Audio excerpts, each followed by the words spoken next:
안녕하십니까. 반갑습니다. 방금 소개받은 제원호입니다. 오늘 제가 말씀을 같이 나누고자 하는 것은 물리학자가 본 우주의 기원에 대해서 말씀을 드리고자 합니다. 특별히 지금까지의 접근 방법하고 조금 다른 부분은 우리가 자연 우주 만물을 이야기할 때 이제 보이는 세계만 국한을 하는데 이제 그것이 아니라 보이지 않는 물질 세계를 넘어선 세계까지 우리가 통섭적으로, 그러니까 종합적으로 이해하게 될 때 좀 더 일관되고 또 종합적인 그런 창조론을 이야기할 수 있지 않을까 이렇게 생각을 합니다. 네, 간단한 저희 본인 소개고요. 그래서 이제 강의의 개괄적인 요지를 말씀을 드리면, 일단 말씀드린 대로 보이는 세계를 제대로 이해하려면 보이지 않는 세계와의 종합적인 이해가 필요하다. 특별히 창조와 진화의 문제에 있어서는 더 그렇다고 하는 것을 일례를 들으면서 말씀을 드리겠습니다. 그 다음에 두 번째는 그렇게 했을 때 창세기의 창조는 과학과 모순이 아니고 그것을 보여드리고, 도리어 나가서 이것은 만물에 대해서 그리고 우리의 인생에 대한 더 일관된 큰 그림을 제시하고 있다라고 하는 것을 보여드리겠습니다. 그래서 이거를 드리기 위해서 먼저 세 가지 질문을 드리고 그것에 대한 예시를 드리겠습니다. 첫 번째 질문은 보이는 세계와 보이지 않는 세계, 이거를 이제 땅과 하늘이라고 표현을 했는데요. 두 세계 사이에 어떤 이제 상호 보완적인 그런 관계가 있다. 그러니까 두 세계는 실제 존재하는데 그리고 그걸 종합적으로 이해하는 것이 필요한데, 가장 중요한 것은 모든 시작 또는 근원은 보이지 않는 세계에서부터 시작이 된다는 것을 논증을 하겠습니다. 그다음에 두 번째는 시간의 문제입니다.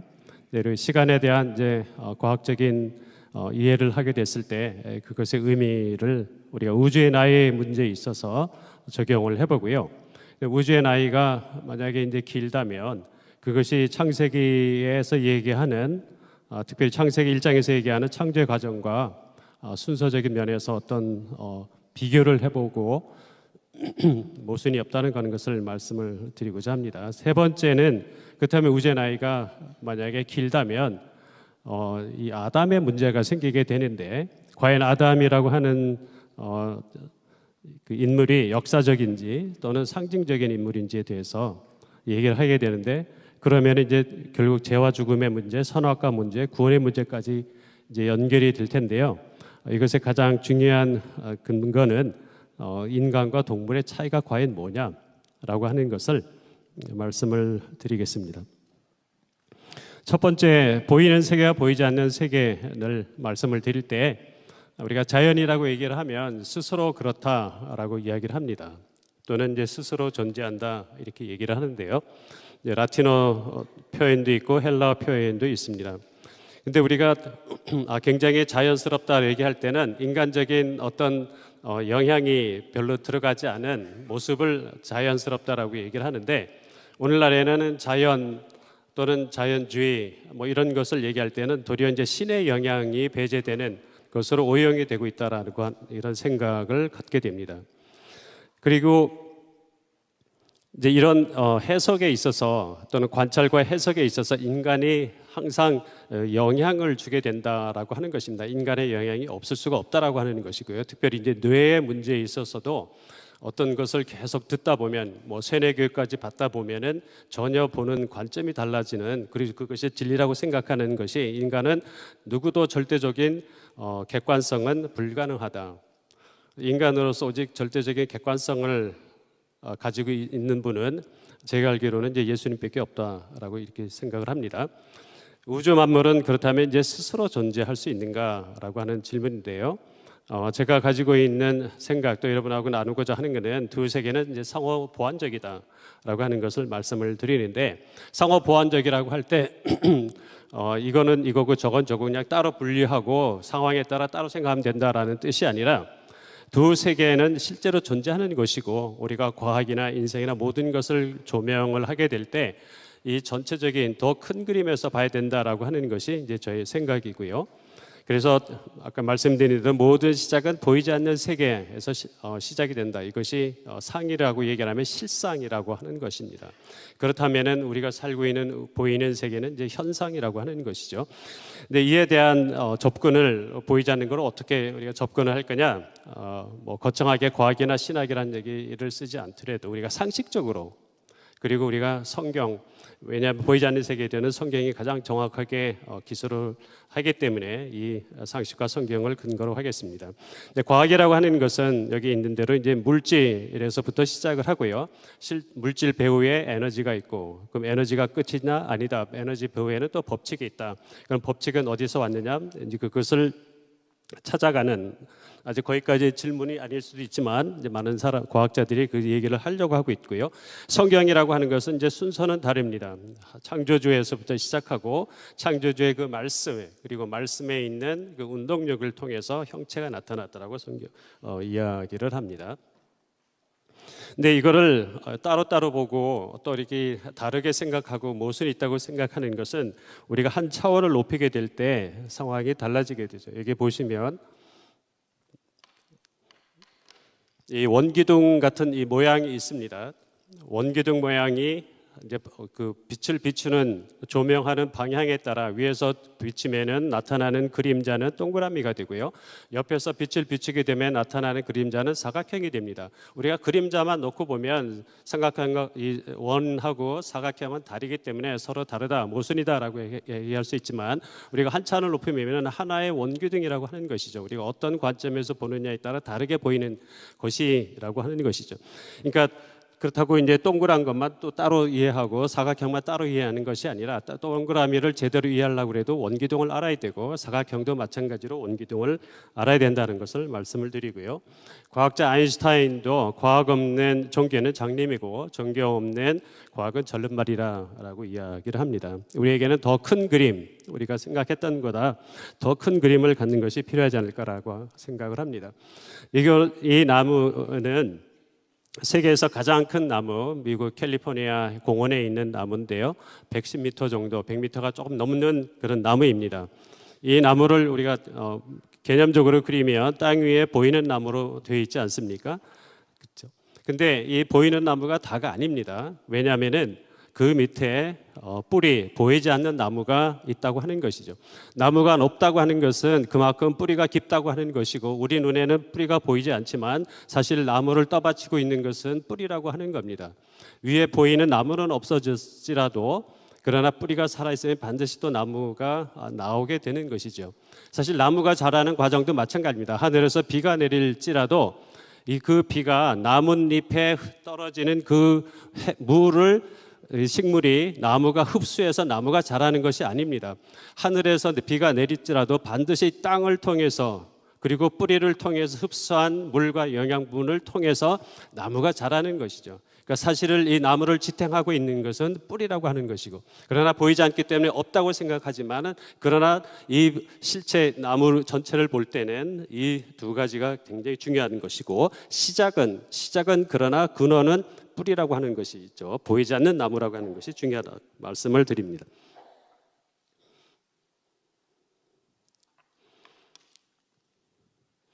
자, 그래서 먼저 이제 과학에 대해서 말씀을 잠깐 드리겠습니다. 과학은 자연의 법칙을 주로 다루고 법칙을 찾아가는 것이고 보이는 세계에서 출발을 합니다. 시작은 이제 만물이라고 하고 또 형체라고도 부릅니다.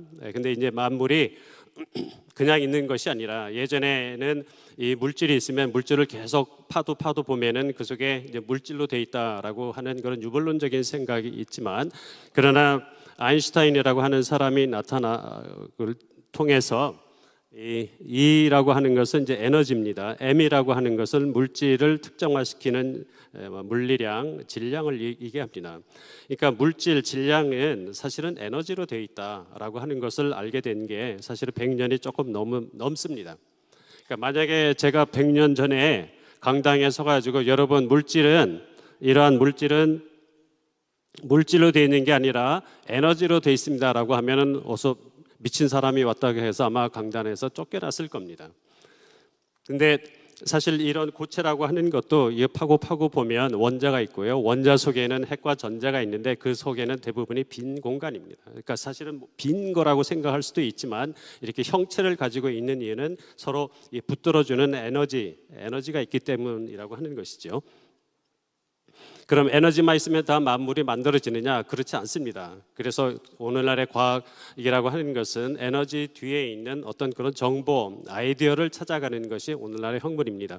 생물적인 정보도 있고 물리적인 그런 정보도 있습니다. 근데 이런 정보가 우연히 생겼냐?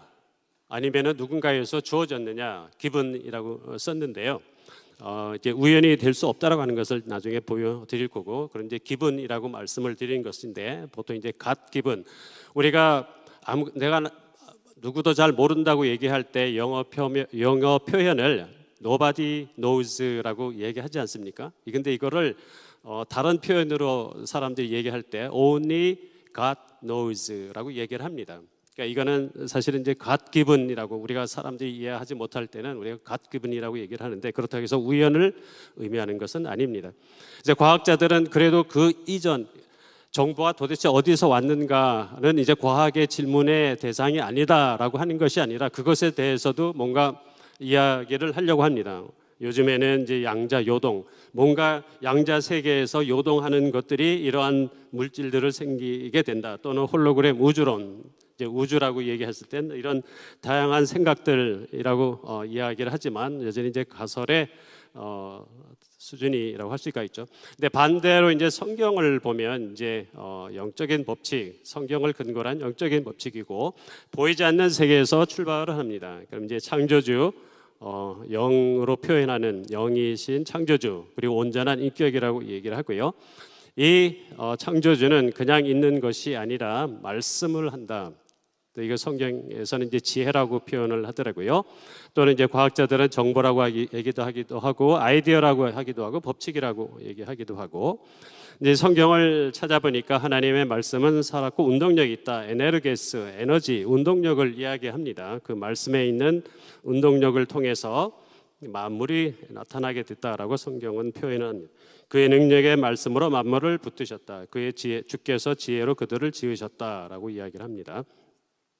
여기 보시면은 보이는 세계와 또 보이지 않는 세계가 나눠지게 되고 그 중간 영역도 있는 것을 압니다. 근데 중요한 것은 성경에서도 보이는 것이 다가 아니다. 보이지 않는 것이 우리의 근원이기 때문에 보이는 것은 잠깐이지만 보이지 않는 것은 영원하다라고 이야기를 합니다. 여기서 잠깐 말씀을 드리면 이제 창조주, 그래서 영이라고 해서 우리나라는 특별히 영적인 민족이 돼서 모든 것을 다 영이라고 봅니다. 나무도 영이고 태양도 영이고, 그래서 정령신앙 또는 샤머니즘 이런 것들이 많이 있지만, 그래서 이제 이 창조주 하나님은 그 하나님을 알 수 있는 방법을 말씀을 통해서 알게 하셨습니다. 말씀 하나님, 예수님을 통해서 그 하나님 아버지를 알 수 있게 하셨고요. 그런데 2000년 전에 오셨던 예수님을 우리가 어떻게 압니까? 시공간으로 떨어져 있는데, 그래서 예수님의 영, 에너지, 그 운동력을 주시는 예수의 영, 성령을 통해서 우리는 예수님을 알 수 있게 되고, 예수님을 통해서 우리는 아버지를 알 수 있는, 이런 삼위일체 하나님을 통해서 이 창조, 우주 만물이 창조됐다는 것을 우리가 이해할 수 있습니다. 여기서 보여드리는 것은 이제 과학 법칙의 예를 하나 보여드리면서 제가 말씀드려 하는 것을 이야기를 하려고 합니다. 예, 보이는 것은 지금 조그만 이 밝은 점 하나하나가 원자들입니다. 근데 한 7초 정도, 6.7초, 7.8초 이 정도 되죠. 그 8초 정도 되면은 아까 그 동영상을 꺼주시면 좋겠는데요. 보시면은 이제 원자들이, 네, 여기 이제 5초에서 끝났는데요. 어쨌든 가운데 보면은 이제 뭔가 어떤 형체가 나타나지 않습니까? 이것은 2년 전에 제가 있는 대학의 공대 후배 교수께서 아주 좋은 연구를 하셨는데, 그 제목이 이제 보시면 어토믹, 원자의 결정, 크리스탈 결정의 핵 행성이라고 하는 것입니다. 그래서 이 내용은 뭐냐면은 자발적이고 스폰테니어스하고 무작위적인 랜덤한 원자들, 여기서 금 원자들인데 이것들의 열적인 요동, 막 움직이는 그런 운동에 의해서 결정이라고 하는 안정된 구조를 만들게 되는데, 그것이 만들어지는 첫 순간, 첫 순간을 이렇게 현미경으로 찍었습니다. 특수한 현미경으로 찍은 것이고, 첫 순간뿐만 아니라 그 이후에 이어지는 그것이 커가는 과정을 이제 찍은 것입니다. 이것이 굉장히 좋은 논문에 발표가 됐고요. 그러니까 이거 다시 얘기를 하면 이제 무질서에서 어떤 원자 결정이라고 하는 핵 형성이 나타나는 성장이 되는 것을 보여드리는 거고, 이 동영상에서는 다 보여드리지 못했지만 이제 어떤 분이 이 처음 0초에서부터 3.8초까지 보시면은 파란색은 그냥 원자들이 흐트러져 있는 거고, 빨간색은 굉장히 어떤 결정 구조를 가지고 있는 겁니다. 근데 아까 7초 정도에 이제 완전히 핵 행성이 만들어졌는데, 그 사이에 보면은 생겼다 안 생겼다, 모아졌다 떨어졌다 이런 것을 반복하는 것을 볼 수가 있습니다. 그래서 어떤 분이 이 레고를 이용해서 이게 설명을 했는데, 처음에는 이제 레고들이 원자들이 흩어져 있다가 조금 모이는 것 같다가 안정된 구조를 갖다가 다시 흩어지고 모였다 흩어지고 이것을 반복하다가 어느 순간에 이제 한 여기서 보면 한 7초 정도 되면은 안정된 구조가 되고 나면 그때부터는 계속 커가는 것입니다. 근데 이거를 이제 참 이름도 잘 짓습니다. 나노 빅뱅이라고 설명을 했습니다. 그래서 1000분의 1초 단위로 이 물질 형성에 대해서 설명을 한 거고요. 그런데 이 논문을 읽어보면 한 가지 흥미로운 표현이 있습니다. 여기 보면은 이제 evolution이라고 하는 단어를 써요. 이걸 한국말로 번역을 하면 확률적이고 동적인 요동, fluctuation, 요동에 의한 원자 결정 구조의 진화라고 하는 단어를 씁니다. 물론 이거를 진화라고 하는 단어를 많은 사람들이 그냥 일반적으로 쓰기 때문에 진화라는 단어를 쓰지만, 굳이 진화라는 쓰지 않고도 표현이 가능합니다. 변화 과정 또는 성장 과정이라고 얘기를 합니다. 물질의 성장 과정이라고 얘기를 할 수 있는데, 또 이볼루션, 진화라는 단어를 쓰면 뭔가 좀 깊은 고민을 한 것 같고 또 좀 뭔가 있어 보이는 것 같은, 그래서 주로 많은 분들이 이제 이볼루션이라는 단어를 쓰지만, 그러나 그렇다고 해서 이 자체가 어떤 진화론의 어떤 그런 증거가 또는 근거가 되느냐, 이런 거는 물론 아닙니다. 그래서 이거를 조금 더 자세하게 설명을 드리면, 핵 행성이라고 하는 것이 뉴클리에이션입니다. 그것의 이론들을 보면 여기 보면 이제 수직축이 에너지고요, 이 가로축이 크기입니다. 네, 이제 물질이 이제 핵 행성이 되면서 자라나는 과정, 그냥 물방울을 생각을 하셔도 됩니다. 물 분자들이 모였다가 흩어졌다 모여졌다가를 반복하다가 물방울이 생기고 어떤 크기가 이상의 임계 크기가 넘어지게 되면 물방울이 계속 자라는 이제 그런 모양인데요. 이 왼쪽에 보시면은, 위에 보시면 이제 초록색으로 되어 있는 게 가역 반응입니다. 그러니까 모였다가 흩어졌다 모였다 흩어졌다를 가역적으로 할 수가 있고, 빨간색을 보면 한번 만들어지고 임계 크기 이상이 되면 이 빨간색 쭉 내려가는 것처럼 이제는 반복 다시 돌아갈 수가 없고 계속 이제 커가는, 그래서 비가역 반응이 되게 됩니다. 그래서 이걸 아까 보여드렸던 핵 행성을 이제 사진을 찍은 건데, 그 임계 크기까지 오는 과정이 이제 핵 행성, 그리고 일단 핵 행성이 나면은 그 다음에는 이제 한 방향으로 계속 그 물질이 성장하는 과정을 보여주게 됩니다. 여기는 이제 자발적이고 무작위적인 이런 물리적 현상들이 들어가 있는데, 이것이 뭐 진화라고 설명을 할 수도 있지만 물질 형성, 기본적인 것은 물질 형성에 대한 겁니다. 근데 중요한 것은 이런 것은 이미 원자가 있는 것을 가정을 하고서 이런 이제 핵 행성이 되고 첫 순간을 찍고 뭐 이런 것을 했지만, 그러나 과연 첫 물질에 대해서는 그럼 얘기는 할 수가 없죠. 이러한 이제 실험이나 연구, 일반적으로 하는 이런 것들이 뭐 진화 또는 진화론에 대해서 설명한다고 얘기하는 것은 너무 오버하는 것이고요. 첫 물질에 대한 것을 전제를 합니다. 그러니까 여기서 보면 이게 우연이냐 그렇지 않다는 것을 말씀을 드리고, 거기서 보면은 이 수평축에서 보면 굉장히 작은 것 또는 그 이전은 어떻게 되냐, 그건 알 수가 없는데, 제가 이제 두 번째 질문에서 그 말씀을 드리겠습니다. 자, 이제 두 번째 질문은 창조와 진화에 대한 겁니다. 근데 시간의 문제입니다. 우리 인생은 시간의 문제라고 얘기를 하죠. 네, 그것이 이제 창조와 어떤 관계가 있느냐는 것을 말씀을 드리겠습니다. 사물의 변화를 인식하는 개념이 바로 시간이라고 하는 겁니다. 그러니까 여기 같이 이런 어떤 물체가 일정한 위치에 그대로, 예전에도 지금도 앞으로도 그대로 있는다면 시간이란 개념이 필요가 없습니다. 그러나 뭔가 변화가 있을 때 그 변화를 나타내는 표현하는 양이 이제 시간이라고 하는 것이고요. 그리고 어떤 사건들 사이에 이제 간격을 나타내는 것입니다. 이 사건이 뭐라는 것은 말씀을 드리겠습니다. 이제 성경에 보면은 태초에 하나님의 천지를 창조하시니라. 그리고 영어로는 in the beginning God created the heavens and the earth 이렇게 되어 있습니다. 밑에 있는 것은 이제 히브리어인데요. 오른쪽에서부터 읽으면 제일 앞에 있는 이 기역자 같은 것이 이제 배고요. 그 다음에 이제 레시트입니다. in beginning입니다. 번역을 하면, 근데 이 레시트라고 하는 beginning이라고 하는 그 단어가 용법이 이 소유격 construct라고 해서 소유격 같이 써 있는데, 그러니까 엄밀하게 얘기하면 in the beginning of라고 써야 되는데 그 뒤에 of라는 에 대한 설명이 나오지 않기 때문에 그래서 영어로 번역할 때 그냥 in the beginning이라고 번역을 합니다. 그러나 실제는 in the beginning of 뭡니까? time. in the beginning of time. 시간이 창조가 됐고요. 그 다음에 나오는 이제 이 포인터가 잘 보이지 않아서 제가 보여드릴 수는 없지만 그 다음에 나오는 단어가 이제 이 창조하다.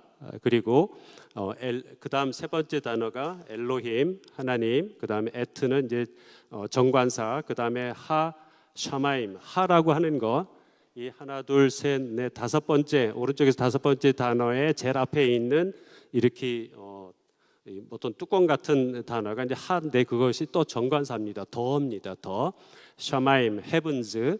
그 다음에 나오는 게 이제 the and at 똑같이 아까 정관사고 그 다음에 더죠. 에레츠 earth를 이야기를 합니다. 이 말씀을 드리는 것은 이제 이 하가 굉장히 중요하기 때문에 나중에 이야기를 드리겠습니다. 어쨌든 간에 성경이나 과학이나 모두 시작을 인정합니다. 근데 이제 갈라지는 것은 그 시작의 근원이 하나님이냐, 성경에서 얘기하는 하나님이냐 아니면 과학 법칙이냐, 여기서 달라지게 됩니다. 그리고 이거는 또 무신론과 유신론의 또 이 근간이 되기도 하죠. 인격적인 창조주 유신론이냐 아니면은 신 같은 거는 필요 없고 신의 개념은 필요 없고 그냥 자연 법칙이 모든 거다. 그래서 이제 신을 배제하는 것이 이제 무신론이 됩니다. 근데 제가 2007년에 그 신동아 월간 동화입니다. 거기서 이제 6사람의 과학자들을 모아다가 그 여러분 아시는 이제 리차드 도킨스가 쓴 이제 만들어진 신의 책이 나왔을 때 과학자들을 모아놓고 신에 대해서 이제 토론을 시켰는데 그 보니까 6명의 과학자 중에 이제 뭐 불교 계신 분도 있고 불교로 오신 분도 있고 또 뭐 사랑과학, 의학자, 공학자, 수학자 여러분들이 모였습니다. 근데 우연하게 이제 우연한 말씀 죄송한데 이제 기독교나 천주교는 이제 저밖에 없었습니다. 근데 놀라운 거는 이제 모든 사람들이 자기 나름대로의 신의 개념을 가지고 있습니다. 그것이 이제 일치하지를 않는데 거기에서 가장 결국은 핵심적인 차이는 이제 나중에 말씀을 드리겠습니다. 그게 제가 보기에는 이제 유신론과 무신론 이제 그 차이를 주는 것이고 이 자연 법칙을 신이라고 하면 뭐 좋은 점은 그렇다면 자연 법칙이 신이라고 하면 그럼 과학과 종교가 통합되는 거냐 종합적으로 이해하는 거냐 그것이 아니죠. 왜냐하면 과학적인 법칙이 신이라고 하면 신이 모든 것의 끝이니까 그러면 과학 법칙이 어디서 왔느냐를 굳이 질문할 필요가 없는 겁니다. 그냥 그게 신이다. 근데 신의 개념이 도대체 뭔지를 우리가 이야기를 해야 되는 것입니다. 이제 세 번째 질문에서 그 얘기가 나올 테고요. 창세기 1장의 창조를 얘기할 때는 창조주가 핵심이고 중심입니다. 여러분 잘 아시는 대로 창조의 결과를 언급하고 있습니다. 그러나 창조의 구체적인 방법은 나타나 있지 않습니다. 특별히 이 문제가 되는 부분들이 날에 대한 그런 그 해석이 있게 되는데 이것이 이제 인간적인 중심의 해석이냐 창조주적인 이 날이 도대체 누구의 관점에서 날을 쓴 거냐 시간을 이야기하는 거냐 창세기 1장에서 그것에 대한 이제 이슈가 있다고 봅니다. 그래서 이제 시간으로 보면 우주의 나이가 창세기 1장의 기간이 우주의 나이가 6일이냐 또는 이제 138억 년이냐라고 하는 것을 질문인데, 근데 이거를 이제 질문을 조금 더 자세하게 말씀을 드리면, 우주의 나이가 138억 년이라고 하는 것은 무슨 뜻이냐면, 현재 지구에서, 오늘 이 서문교회 여기에서, 시공간에서, 이곳에서 우리가 가지고 있는 시계로 과거를 바라봤을 때, 처음에 우주가 생겼을 그때를 바라봤을 때 138억 년 전에 우주가 시작됐다고 하는 것이죠. 그러니까 시간을 재는 관점은 오늘날 지구에서 나의 시계로 재는 것입니다. 과거와 현재, 첫 우주와 오늘날의 우주를 얘기했을 때 두 사건 사이에 지나간 시간은 오늘날 관점에서 보면 138억 년이다. 그러나 그것이 아니라 관점을 바꿔서, 만약 처음에 우주에, 우리 빅뱅이라고 하면 빅뱅 시점에서 현 우주를, 과거에서 현재를 관찰했을 때 지나간 시간은 얼마냐? 우리 인간의 시계로는 138억 년인데, 과거에서 현재를 바라봤을 때 그 지나간 시간이 얼마냐라고 하는 것을 이제 100년 정도 된 시간의 상대성이라고 하는 아인슈타인의 이론과 팽창 우주론을 통해서 이야기를 하게 되고, 이제 우주의 나이의 문제를 언급을 하겠습니다. 그렇다면 그 결과의 함의가 뭐냐? 그렇다면은 창세기에 나타나는 이런 창조하고는 모순은 없는 거냐라고 하는 것을 보여드리겠습니다. 먼저 간단하게 이 아인슈타인의 상대성 이론을 말씀을 드리겠습니다. 이건 이제 몰라도 전혀 상관이 없는 거지만, 혹시 여러분들의 손자나 손주들이 만약 물어보면 여러분이 대답을 해주실 수 있으면 좋겠습니다. 근데 그것이 유대인들은 그랬어요. 모르면은 장로들에게, 너희 어버이들에게 물어보라, 이렇게 되어 있습니다, 성경에. 자, 여기 보시면 이제 오른쪽에 있는 것이 집입니다. 바닥에 이제 지구고, 집에 이제 이 바닥에 딱 고정되어 있겠죠. 그리고 왼쪽에는 이제 기차가 있습니다. 또 역시 바닥에 정제되어 가정하고요. 그러니까 상대적으로 기차가 집하고는 이제 고리가 정해져 있고요. 움직이지 않고, 집 속에는 이제 아들이 있고, 기차 속에는 이제 아버지가 매일 한 장씩 편지를 씁니다. 하루에 편지 쓰고, 그 다음 날 또 편지를 쓰고, 그래서 그 편지를 기차 밖으로 보냅니다. 그럼 이제 가상의 우체부가 그것을 동일한 조건으로 이제 집에 있는 가족들에게 전달을 한다고 합시다. 그러면은 이 기차하고 집이 서로 상대적으로 정지해 있을 때는, 그리고 시간의 이 기준을, 편지와 편지 사이의 그 거리, 그 시간을 우리가 시간의 단위라고 얘기했을 때, 시간의 단위, 즉 편지와 편지 사이에 흐른 시간은 얼마입니까? 편지하고 편지 사이에 지나간 그 시간이 얼마죠? 하루죠. 그렇죠. 왜냐하면은 이 아버지가 하루에 한 장씩 편지를 쓴다고 했으니까, 편지와 그 다음 편지 사이에 지나간 시간은 하루입니다. 그렇죠. 아버지의 시계로도 하루고, 또 이 아들도 하루에 한 장씩 편지를 받게 되니까 그 편지와 편지 사이에 흐르는 시간은 하루입니다. 그러니까 기차 안에서의 시간의 흐름이나 집 안에서의 시간의 흐름은 동일합니다. 시계가 같다라고 얘기를 할 수 있어요. 근데 이제 문제는, 만약에 기차가 멀어지고 있다고 가정을 해요.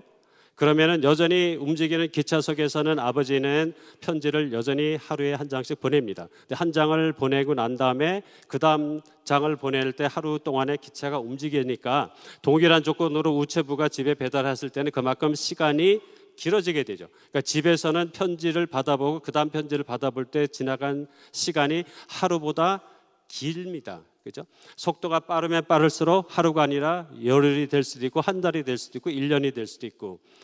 이해가 되시죠?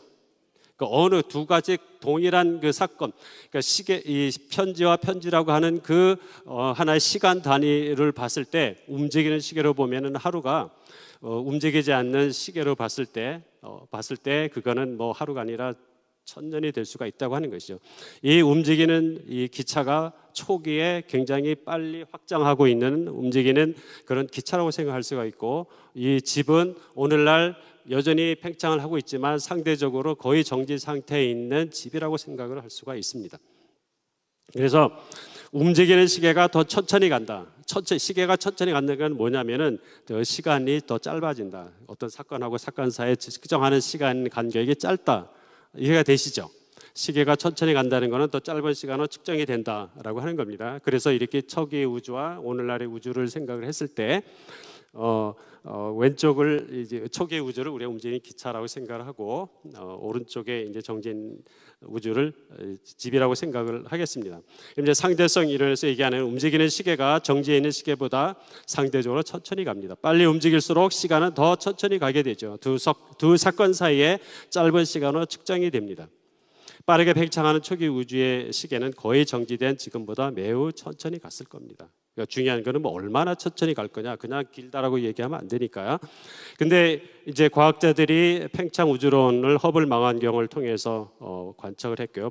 은하들 사이의 거리가 계속 멀어지고 있고, 그 다음에 우주 배경에 보면은 그냥 빈 것이 아니라 그 전자파들이 있다. 근데 그거를 측정해 보니까 멀어지고 있는 것이 시간을 되돌려 보면은 뭔가 처음에는 시작이 있을 것이다. 그 만약에 시작이 있다면은 오늘날 우주 배경에 뭐가 있어야 되는데 그것이 실험적으로 잘 일치한다. 그래가지고 이제 우주 이 폭발이라고 하는 그런 빅뱅이라고 하는 이론이 나오게 된 거죠. 근데 아까 말씀대로 그러면 길다면 얼마나 길거냐 그거를 우리가 알아야 되는데 지금의 온도보다 이 대략 3조 초기 우주의 온도는 지금보다 3조 높다고 이게 되어 있습니다. 이건 이제 실험적인 관측이고요. 여기서 말하는 이제 초기 우주는 이제 물질, 처음에 물질은 이제 쿼크라고 하는 그런 물질입니다. 우리 핵을 구성하는 양성자와 중성자를 또 구성하는 것이 이제 쿼크인데 그 쿼크의 온도가 오늘날의 온도 2.7개 우주에 나가면 여러분 잴 수 있는 온도가 절대 온도로 2.7도 섭씨로 따면 마이너스 270도입니다. 어쨌든 한 3조 정도 높다고 하는 거죠. 이 온도가 초기랑 지금하고 3조 차이가 있다고 하는 것은 초기 우주의 시계는 지금보다 3조 더 느리게 갔다.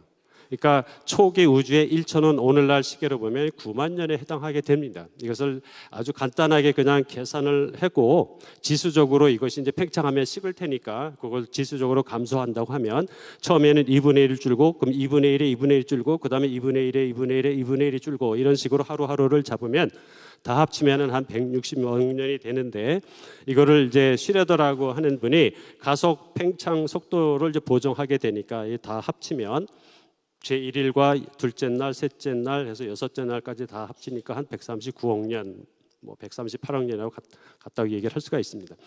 그러니까 이거는 무슨 얘기냐면 현재 지구에서 과거를 측정한 시간이 우리의 시계로는 138억 년인 기간이 동일한 두 사건이 초기 우주와 현재 우주 이 두 사건 사이에 그러나 초기 우주에서 현재를 측정을 했을 때는 이것이 6일의 사건이라고 하는 겁니다.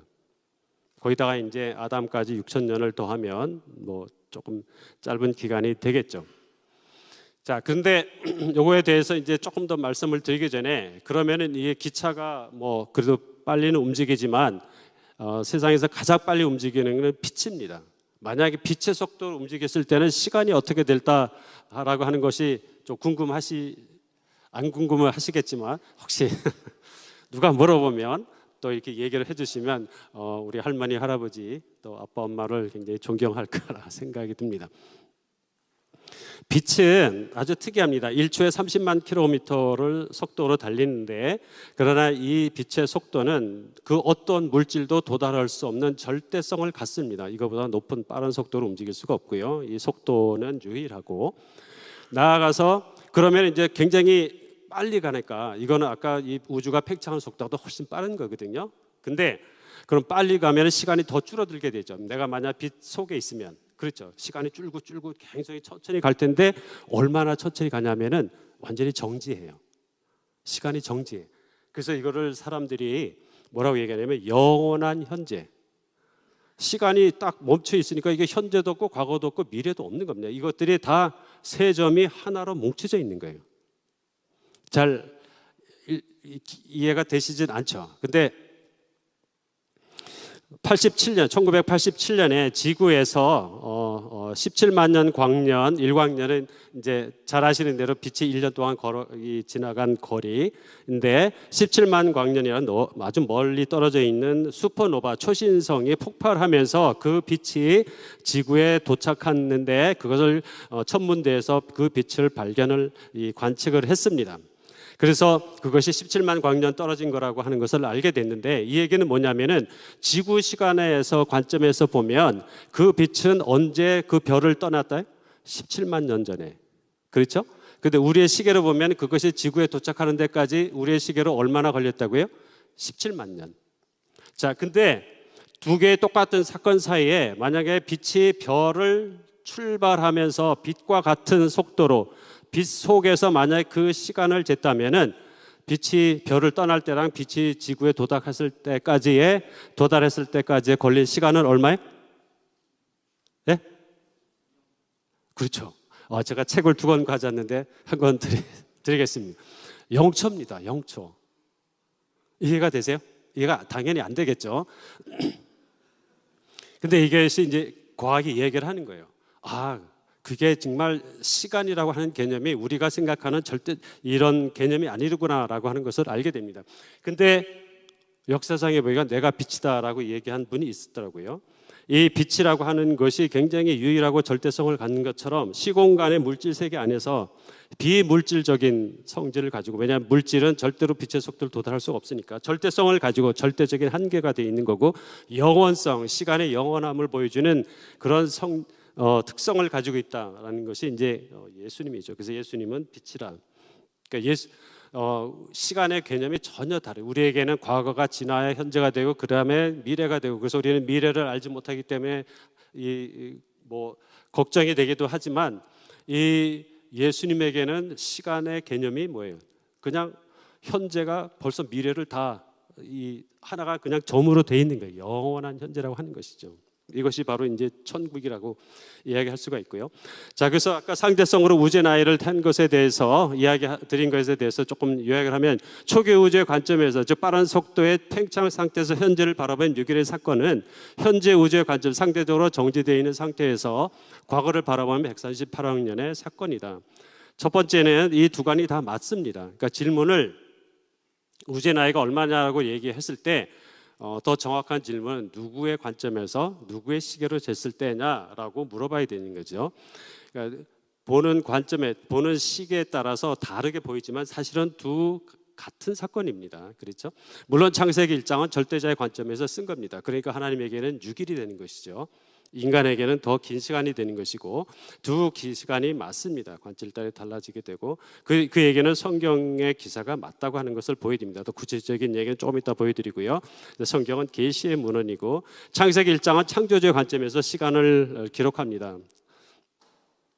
우리 카이로스라고 얘기를 하지만, 그 얘기는 뭐냐면은 초기 우주에는 어떤 절대적인 관찰자가 존재한다라고 하는 것을 암시한다라고 얘기할 수가 있고요.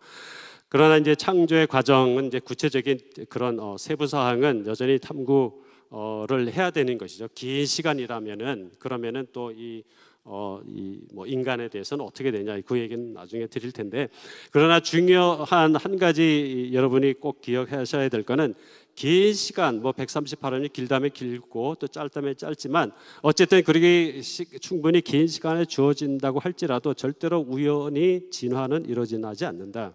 스스로 존재한다는 것은 있을 수가 없다라고 하는 것입니다. 그것은 이제 원숭이 타자 비유로 말씀을 드리겠습니다. 근데 이 빅뱅 이론에 대해서 이제 발괄 이야기가 많은데, 과학도 싫어합니다. 처음엔 빅뱅 이론은 신의 존재, 왜냐하면 법칙만 있으면 되니까 신의 존재를 부정한다. 그래서 무신론을 지지한다라고 얘기를 합니다.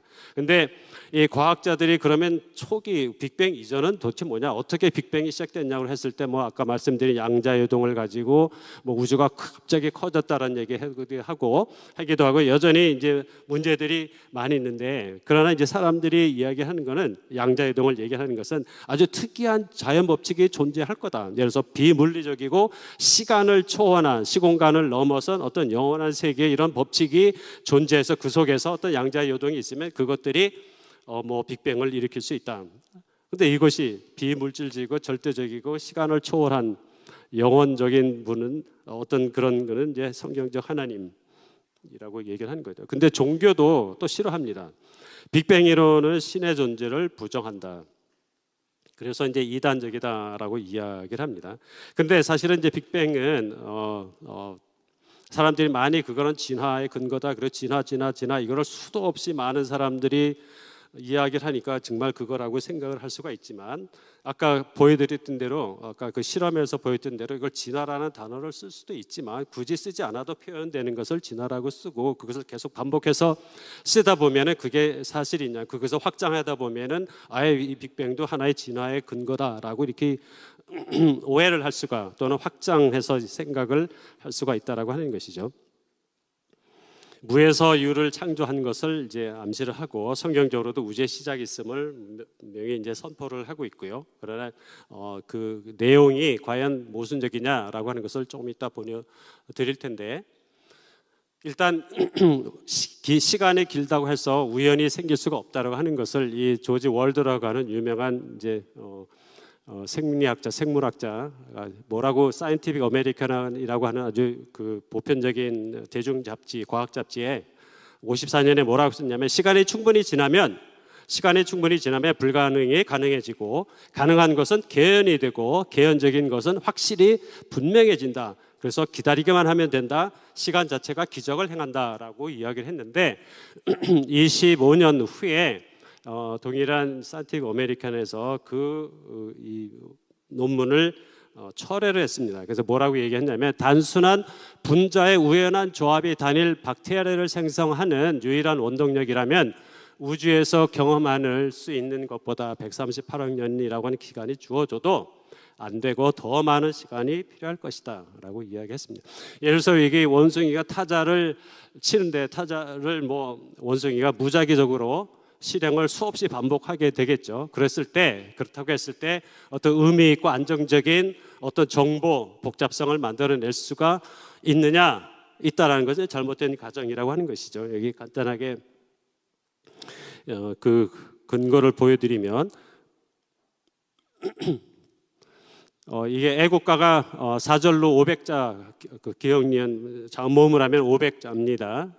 그것이 이제 한글 자파를 26개라고 했을 때 우리가 우연히 막 찍어가지고 애국가를 만들 수 있는 경우의 수는 26의 500승, 그러니까 10의 700승이고요. 그 만들 수 있는 확률은 10의 700승분의 1입니다. 700승은 무지하게 큰 겁니다. 저도 설명을 하기가 어려운데 자, 근데 우리가 가정을 합니다. 진짜 그것이 가능한 예를 들어서 우주의 질량은 10의 56g입니다. 10의 56g. 여기에는 우주의 질량 이 10의 56g은 이제 우주의 질량인데 우주에는 10의 22승계의 별이 있고 모든 별들이 해의 질량을 가지고 있다 가정했을 때 우주의 질량이고 그 우주의 질량이 전부 다 컴퓨터 칩으로 연산을 할 수 있는 컴퓨터 칩으로 돼 있다라고 가정하면 그러면은 컴퓨터 칩의 무게로 나누면 컴퓨터 칩의 개수가 되겠죠. 그리고 거기에다가 컴퓨터 칩 한 개가 연산할 수 있는 속도가 굉장히 큰데 그거를 곱하고 거기다 우주의 나이를 곱하면 처음부터 지금까지 모든 물질이 다 컴퓨터 칩으로 되어 있다고 가정을 해서 나타날 수 있는 경우의 수는 10의 100승 정도밖에 되지 않습니다. 근데 애국가를 만들려고 해도 10의 700승이 필요한데 이거는 시간이 지난다고 무조건 된다는 거는 그럴 거다. 그렇다니까 그런가 보다라는 거지 실제로는 불가능하다고 하는 것이죠. 생명은 더 어렵겠지만요. 자, 그래서 이제 두 번째 과학과 성경의 이 창조 과정을 비교를 좀 해보려고 하는데요. 이게 조실 수도 있지만 손주들을 위해서 졸지 마시고. 자, 여기 보면 제1일 왜냐하면은 이제 창세기가 하나님이 천지를 창조하셨을 때 비교할 수 있는 날이 없죠. 그러니까 제1일입니다. 첫째 날이 아니라 제1일, day 1. 자, 거기에 보면은 이제 빅뱅 후에 인플레이션이 있다. 굉장히 짧은 시간에 그다음에 첫 번째 물질이 아까 말씀드린 이제 쿼크가 10의 마이너스 6초에 빅뱅 후에 10 마이너스 6초에 생겼고 그때가 이제 온도가 저렇게 써 있고요. 빅뱅 후에 3분이 지나니까 수소와 헬륨이 핵이 생기게 되고 그다음에 빅뱅 후에 38년이 지나니까 오늘날에 이제 이 우주 배경 복사가 나타나게 됩니다. 이때의 우주의 온도가 3000도 정도 됩니다. 이때 특별한 현상은 뭐냐면은 전자가 원자 핵에 속박이 됩니다. 원자가 생겼다고 하는 것은 전자가 그냥 마음대로 돌아다니는 게 아니라 핵 속에 갇히게 되고 거기서부터 빛은 이제는 그냥 자유롭게 움직일 수 있는 거예요. 그러니까 우주가 투명해졌다고 하는 겁니다. 우주가 투명해졌다. 그리고 빅뱅 후에 4억 년, 7억 년에 별하고 은하가 생기고 빅뱅 후에 10억 년에 보면 이 논문에 보면 우주에 물 분자가 존재했다고 하는 것을 이제 얘기를 합니다. 창세기에 보면은 1장에서 1절에서 5절까지는 빛이 있어라, let there be light라고 했을 때 빛이 보일 때 이때 빛이 창조된 게 아니라 투명해진 우주가 거기를 통해서 이제 빛이 보이게 되는 것을 의미하죠. 그래서 어둠이라고 하는 것을 뚫고 빛이 분리되어서 나오는 그런 모습입니다. 2절에 보면은 하나님이 영이 수면 위에 운행하셨다라고 이게 되어 있습니다. 그래서 어떤 이제 과학자는 이제 지구를 중심으로 이거를 전부 다 설명하려고 하는데 그러려면은 이제 이 투명해진 우주를 설명하는 게 좀 어렵습니다. 자, 그다음에 둘째 날을 보면 지금으로부터 이제 시간을 지금으로부터 했을 때 46억 년 전에 보면 은하계, 태양, 지구가 생기고 우주의 첫 물. 근데 이 물은 분자는 아니고 마시는 물도 아니고 얼음 상태로 존재하게 됩니다. 그리고 44억 년 정도 되면 이제 지표물에 액체물이 생겼다고 이야기를 합니다. 창세기 1장 6절에서 8절을 보면 궁창이 생기고 또 let there be beyond expanse 은하계 별들이 돼 있다, 나타나라고 이렇게 되어 있습니다. 물 또는 그 수면에서 궁창이 분리되어 나오는 겁니다. 제1일에는 어둠에서 빛이 분리되어 나오고 둘째 날에는 물에서 궁창이 분리되어 나오는 거고 셋째 날에서는 38억 년 전에 보면은 이제 뭐 박테리아, 곰팡이가 30년 화석이 돼 있고 물이 생기면서 지구에 이제 마실 수 있는 물이 생기고 나서부터 이런 단일 세포, 단세포들이 막 나타났고 그런 화석들도 있습니다. 다양한 식물들이 시작되고 연호체 DNA도 돼 있습니다.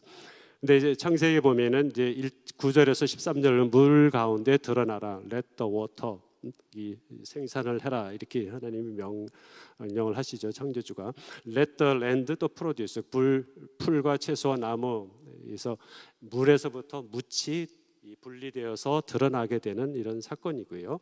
넷째 날에 보면은 오늘날 10억 년 전인데 많은 사람분들이 이제 이야기하니까 넷째 날에 해양이 만들어졌는데 어떻게 식물들이 자랄 수 있느냐라고 이야기를 하는데 10억 년 전에 이제 광합성에 의한 대기 중에 산소 농도가 이미 증가했습니다. 오늘날의 갑하고 금젓하고 돼 있고요. 근데 이때 이제 대기가 투명해집니다. 아까 첫 1일에서는 우주가 투명해진다면 이거는 지구의 대기가 투명해지는데 그거는 왜냐하면은 지구에 있는 산소와 질소는 자외선을 다 흡수하고 그리고 가시광선을 투과합니다. 그러니까 우리가 눈으로 볼 수 있는 것이 이 하늘에 태양과 달과 별이 눈으로 보인다고 하는 거죠. 투명해진 대기를 의미한다고 우리가 얘기할 수가 있고요. 근데 흥미로운 것은 넷째 날에는 추가 생명들이 별로 출현된 기록이 없습니다. 과학적으로도 그렇고 성경적으로도 그렇고.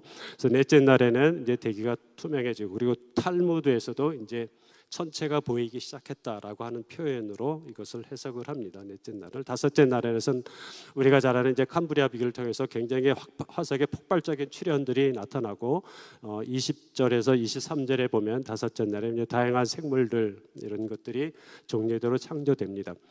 여기서 이제 중요한 거는 이제 네페시라고 하는 생물을 의미하는 네페시라고 하는 히브리어 단어는 셋째 날에는 없어. 식물을 표현할 때는 없고 다섯째 날 생물을 이야기할 때 나타나게 하고 그것을 창조하셨다고 얘기를 합니다. 여섯째 날에는 이제 바다 생물들이 뭐 없어졌다고 얘기하고 공룡이 있고 이런 이야기들 쭉 합니다. 이제 인간의 문제가 나오게 되고요.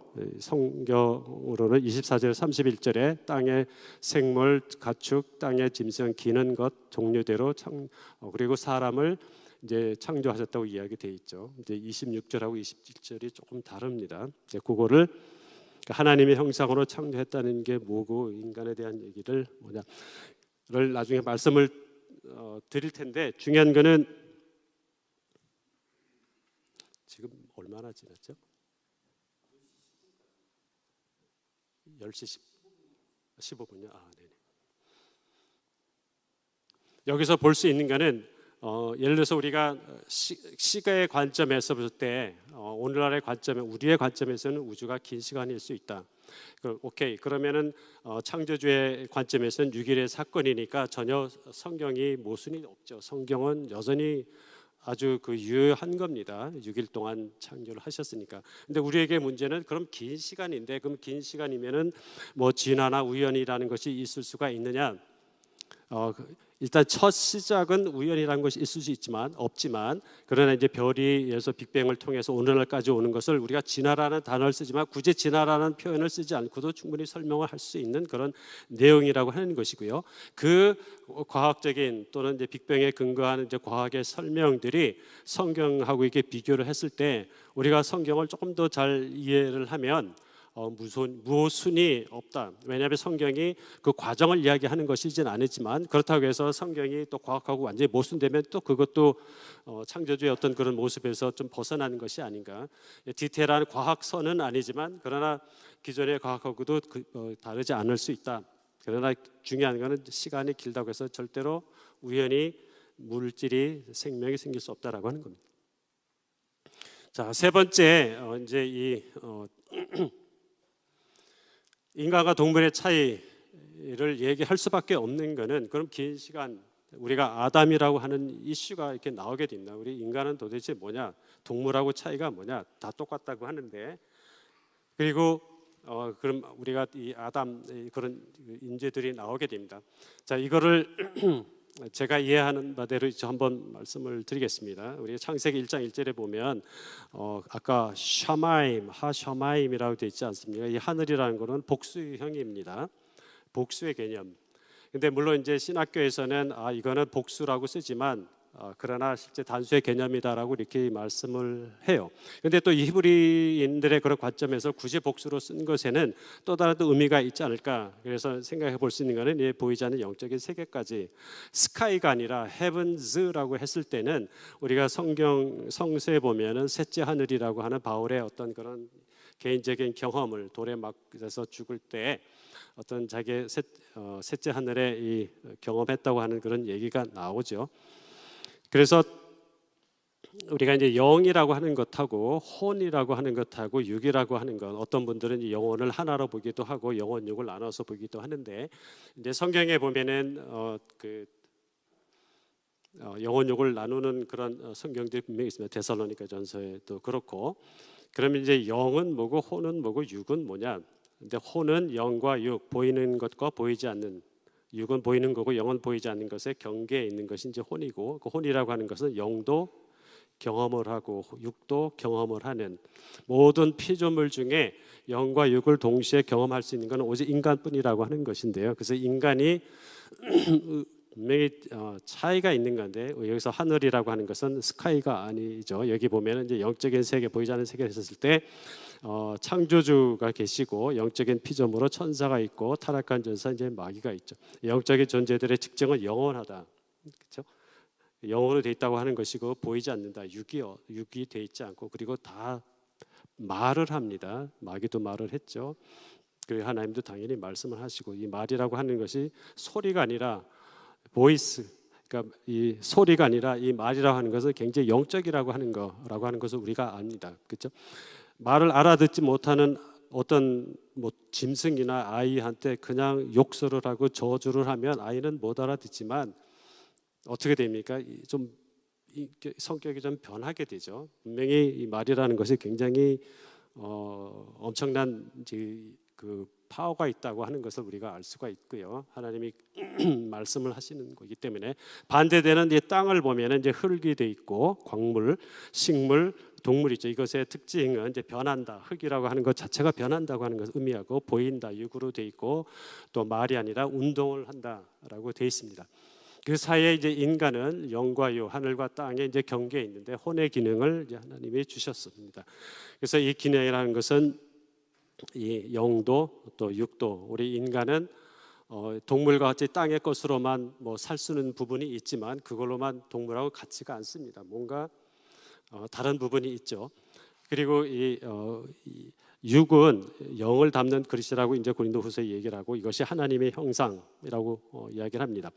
인간의 성장 단계를 보면 어머니의 이 모체, 흙에서부터 식물 단계, 그렇죠? 이 태아가 자라는 그 속에서 움직이지 않고 그냥 성장만 하는 거 식물.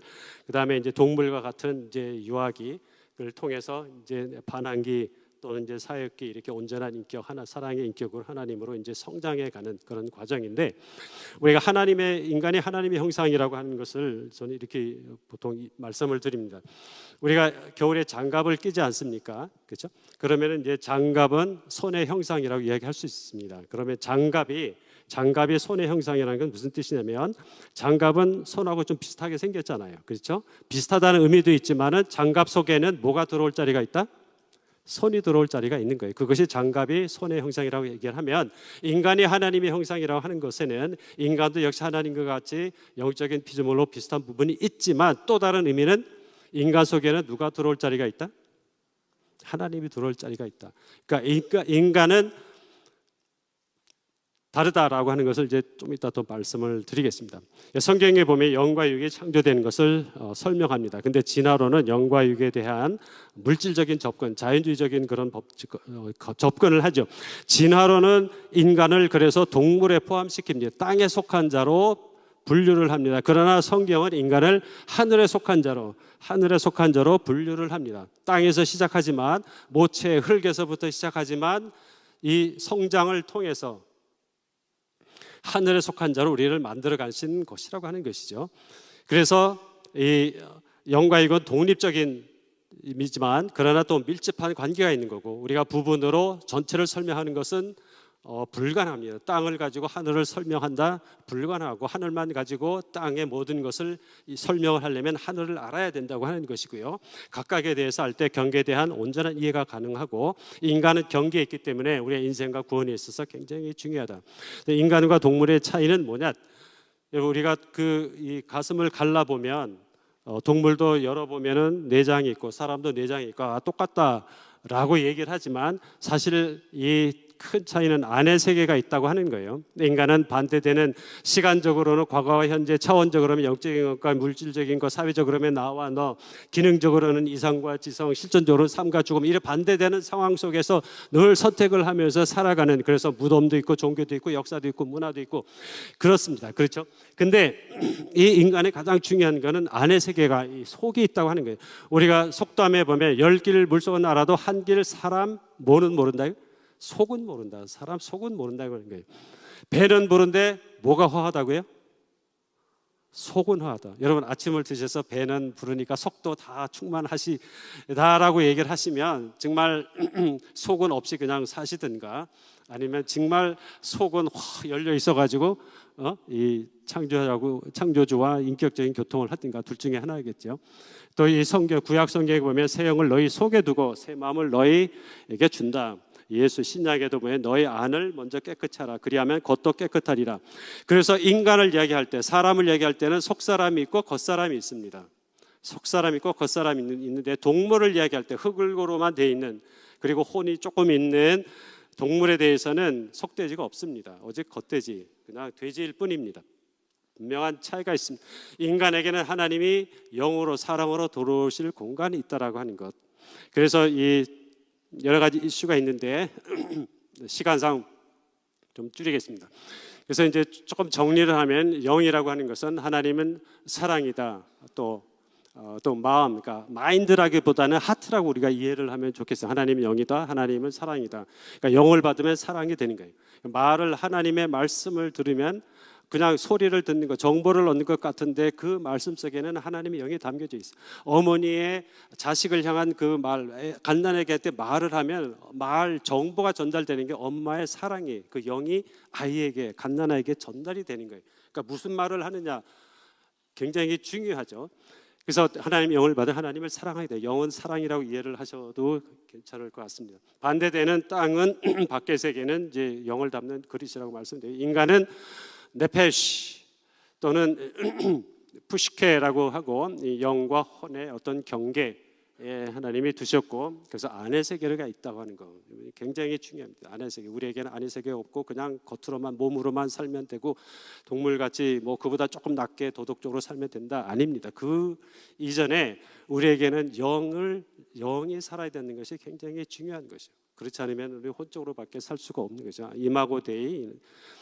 그래서 혼이라고 하는 것은 영육을 감지하는 것입니다. 영의 나타남, 영은 또 이 혼을 통해서 이 사랑을 하게 되 영을 받게 되면 사랑을 하게 되면 내 생각이 바뀌게 되고 내 감정이 달라지게 되고 기뻐하게 되고 행동이 달라지게 되고 인격의 새 요소인 지정의가 달라지는 것. 그래서 우리가 성화라고 얘기할 때 이 혼이 달라지는 것을 의미하죠. 근데 이제 자연 법칙을 신이라고 얘기할 때 좋다. 나는 여러분 당신들이 예전에 있었을 때 당신들이 자연 법칙을 신이라고 해도 좋다. 그러나 내가 보는 그 신이라고 하는 거는 자연 법칙이라고 하는 거는 온전한 인격, 지정의의 온전한 인격의 지적인 부분을 우리가 보고 있는 거다. 그러나 그 신은 지적인 부분만 있는 것이 아니라 온전한 인격이기 때문에 인간과 교류가 가능하다라고 하는 것을 얘기했을 때 저 빼고 다른 분들은 그냥 막 얼굴이 불그락불그하면서 거기서 갈라지더라고요. 유신론과 무신론이. 근데 어쨌든 이제 죄의 문제라고 했을 때 이건 제가 그냥 넘어가겠습니다. 이 죄의 근원이라고 했을 때 이사야 4장에 보면 내가 내 마음에 보면 이제 바벨론의 그 배후에 있는 신이 그 바벨론 왕에게 얘기를 하는 거죠. 듣는 사람 그 왕의 입장에서는 그러니까 그 입장에서는 나죠. 내가 내 마음에 이르기를 내가 하늘에 올라 내 자리를 높이리라. 내가 북극집에 나라고 한 단어가 5번 나옵니다. 그래서 선악과의 본질은 사실은 창세기 3장에서 너 하나님의 정말 먹지 말라고 했느냐? 네가 선악과를 먹는 날에는 네가 듣는 하와의 입장에서 나죠. 어느 날 선악과를 보니까 내가 저 선악과를 먹으면 내가 하나님 같이 되다. 나 의식, 나 중심의 의식이 여기서 생긴 거고 마태복음 4장에 마귀도 예수님을 얘기하죠. 네가 하나님의 아들 아니냐? 똑같은 첫째 아담이 실패한 그 똑같은 나의 의식을 예수님은 말씀으로 그것을 거부를 하시는 자를 부인하시는 것이죠. 그래서 나는 나다라고 하는 것이 세상에 어떻게 보면 이제 그런 개념이고요. 하나님이 중심이 아니다. 그 나 중심으로 산다. 하는 것이 이제 죄의 본질인데 하나님이 참 특이하게도 사랑이신 하나님은 인간에게는 하나님을 저버릴 수 있는 그런 자유도 주셨습니다. 나는 나예요 하나님, 나는 하나님 없이 살겠어요 라고 해도 그 하나님은 그거를 받아들이세요. 그러나 동물들은 그게 없어요. 그러니까 죄라고 하는 것이 없죠. 동물은 그냥 본능으로만 살게 돼 있습니다. 약육 강세 이런 모든 것이 본능입니다. 인간이 본능으로 사는 것은 이제 죄가 되죠. 왜냐하면은 나 중심의 어떤 그런 생각으로 살게 되니까. 그래서 세상에서는 나의 혼, 지정의가 내가 생각하는 게 나고 내가 느끼는 게 나고 내 감정이 나고 내 행동이 나다라고 그래서 영의 실체가 아닌 혼으로 살도록 얘기를 하는 것입니다. 나는 생각한다, 나는 고로 존재한다는 것이 인본주의의 아주 가장 저런 그 핵심이죠. 죄의 결과인 죽음이라고 하는 것은 영적인 죽음을 의미합니다. 그래서 제가 그 다음 장에 보여드리려고 하는 그런 표는 사실은 저의 가정은 너희가 정령 죽으리라 하나님께서 말씀하셨을 때 뭇 죽고 또 죽으리라 죽는다가 2번 나와서 정령 죽으리라라고 설명을 한 건데 근데 아담은 900년을 더 살거든요. 그렇죠? 그러니까 여기서 이 죽음이라고 하는 것은 사실은 하나님과의 영적인 단절을 의미한다고 저는 그렇게 했을 때 여러 가지 좀 이해되지 않는 부분들을 이해할 수 있지 않나 이런 생각을 하게 됩니다. 그래서 우리가 성경에서 보면은 이제 내 영혼이 잘된 같이 했을 때 영혼을 이야기할 때 전부 다 혼을 이야기합니다. 영이라고 하는 것은 내가 하나님의 말씀을 받을 때 그 사랑이 내 안에 임하는, 그래서 내 죽어있는 기능을 하지 못하는 영을 살리는 사건이 칭의의 사건이라고 얘기를 하면 거기에는 내가 한 공적이 하나도 없지 않습니까? 그렇죠? 그러나 영이 계속 채워져야 내 지정의 혼의 인격이 변하게 되는데 그거는 우리의 성화의 과정이고 그거는 우리 영이 그릇 속에 담겨 있는 동안에 우리가 육을 가지고 이 땅을 사는 동안에만 그 변화, 성화가 가능하다고 하는 것이죠. 칭의의 성화의 구원을 우리가 그렇게 이해를 할 수 있는데 이거는 시간상 제가 그냥 통과하겠습니다. 아담이라고 하는 것이 고유명사 하아담 뭐 이런 얘기가 있는데 이거는 그냥 넘어가겠습니다.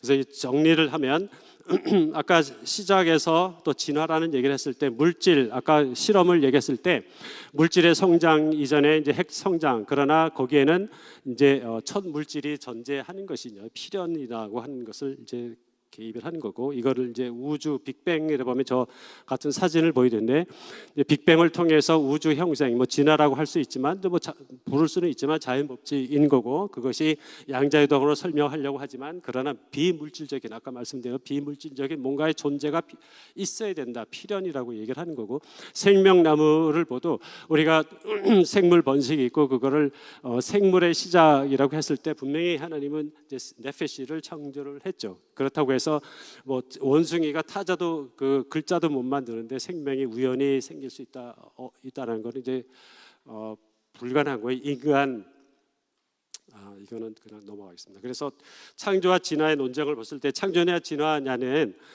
종교냐 과학이냐의 문제가 아니라 유신론이나 진화론의 문제입니다.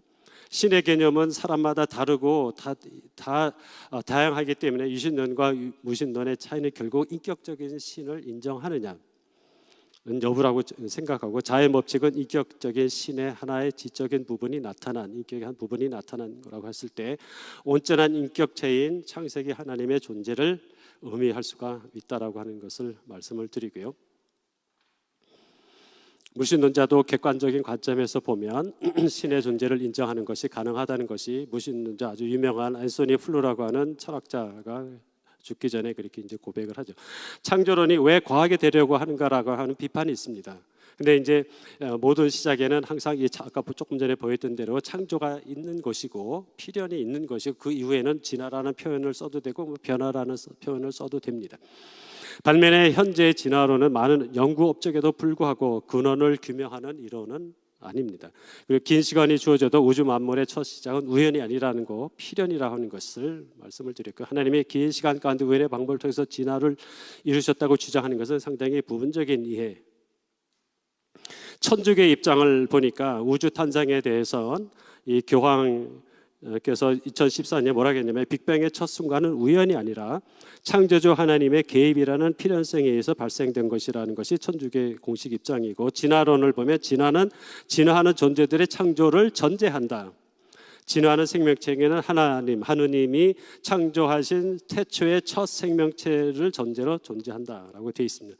그래서 유신 진화론과 진화론적 창조론 했을 때 이분들은 이제 과학이 신앙을 위협하기 때문에, 진화론은 과학이기 때문에, 정립된 과학이기 때문에 우리는 모순되는 것처럼, 과학과 성경에 모순된 것처럼 보일 때는 과학을 우선해야 된다. 그러니까 진화론을 받아들여야 된다. 물론 나는 신앙을 가지고는 있지만, 그러나 과학은 신앙을 위협하지 않는다고 저는 그렇게 생각을 하고요. 진화론은 그러나 신앙을 위협한다. 긴 시간이 진화를 의미하지 않고, 따라서 긴 시간이 기독교 신앙을 위협하지도 않는다. 모든 것을 진화론으로 설명하는 불가능하다. 부분적인 한계고 모순도 있고 의도치 않은 결과, 과학이 교회가 어려움을 짓고 있으니까 과학을 통해서 좀 더 많은 사람들에게 과학과 신앙을 좀 조화롭게 설명을 하려고 하지만 의도치 않게 도리어 신앙에서 멀어질 수도 있다라고 하는 것이고요. 과학과 성경이 모순이 아니다.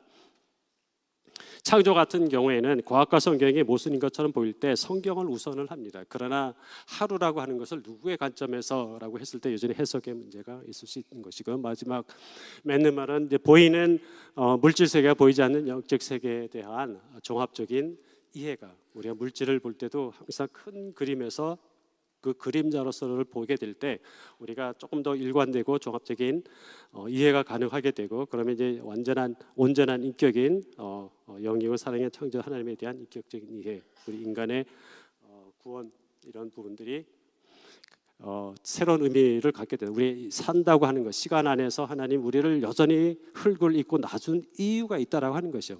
뭡니까? 우리 안에 찾아오시기 위해서, 이 그릇 안에, 빈 속 안에 영으로, 사랑으로 우리 안에 찾아오시기 위해서 오래 기다리신 거예요. 그래서 우주 만물도 만드시고 예수님 오신 거 그냥 나는 창조자라 자랑하시기 위해서 아니에요. 창조의 종점은, 마지막 종점은 어디냐면 인간의 흙 속에 찾아오시기 위해서, 죽어있는 내 영을 살려고, 그래서 그 영으로 하나님과 교제할 수 있는, 하시기 위해서 하나님 우리를 기다리시고, 창조의 모든 과정의 종착역은 우리 인간의 몸이다.